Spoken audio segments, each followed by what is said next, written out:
یہودیوں کا ان 7 لوگوں کی کہانی سے دور دور تک کوئی لینا دینا ہی نہیں تھا، بلکہ یہودیوں کے مذہب میں ایک اور کہانی آتی ہے جس میں لوگوں کی تعداد 7 نہیں بلکہ صرف 3 تھی، اور ان کی کہانی بھی اصحاب کہف سے بالکل الگ تھی۔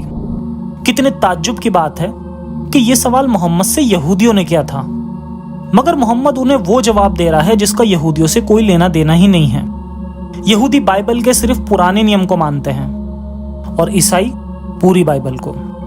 محمد نے عیسائیوں کی ان 7 لوگوں والی کہانی اسی طرح سے چرائی ہوگی جیسے اس نے صرف ایک خدا کی عبادت کرنے والے کانسیپٹ کو خدیجہ اور ورقہ سے چرایا تھا۔ ورقہ عیسائی تھا اور خدیجہ بھی عرب کے ایک ایسے قبیلے سے تھی جو صرف ایک خدا کو ماننے والے تھے، جیسا کہ پچھلے ایپیسوڈ میں ہم نے جانا بھی تھا۔ محمد نے انہی لوگوں کی مدد سے چیزوں کو توڑ مروڑ کر پیش کیا اور جواب دینے میں ناکام رہا۔ خیر، اس کے بعد دوسرا سوال تھا ایک بادشاہ کے بارے میں۔ اس پر قرآن کی سورہ اصحاب کہف میں ہی ایک آیت نازل ہوتی ہے جس میں لکھا ہے کہ تجھ سے ذوالقرنین کے بارے میں سوال کرتے ہیں، ہم نے اسے بہت قوت دی تھی اور وہ زمین کے مشرق اور مغرب شہروں تک پہنچ گیا تھا۔ اب یہاں قرآن کا ذوالقرنین کون ہے، یہ ٹاپک ہی خود مسلم اسکالرز کے بیچ ہی کافی کنٹراڈکشن والا ہے۔ اصل میں خود محمد کو بھی نہیں پتا تھا کہ وہ کس کے بارے میں بات کر رہا ہے، اور یہ یہودیوں کی کتاب تورات میں لکھے صحیح جواب سے بالکل الگ تھا۔ اس لیے کسی نے بھی اس جواب کو سننے کے بعد محمد کو سچا نہیں کہا۔ اور اب آخری سوال کہ روح کیا ہے؟ اس پر جو محمد پر آیت نازل ہوئی اس کے پڑھنے کے بعد کچھ ایکسپلین کرنے کی ضرورت ہی نہیں۔ اس آیت کو پڑھ کے خود ہی یہ بات ثابت ہو جاتی ہے کہ محمد تو بس باتیں بنا رہا تھا اور اسے کوئی جانکاری نہیں تھی۔ ابن ہشام لکھتا ہے، ان لوگوں نے آپ سے روح کے متعلق پوچھا، اس پر اللہ نے آیت نازل کری کہ روح تو میرے پروردگار کی طرف سے ہے اور اس سے زیادہ میں نہیں جانتا، کیونکہ مجھے یعنی محمد کو بہت تھوڑا سا علم دیا گیا ہے۔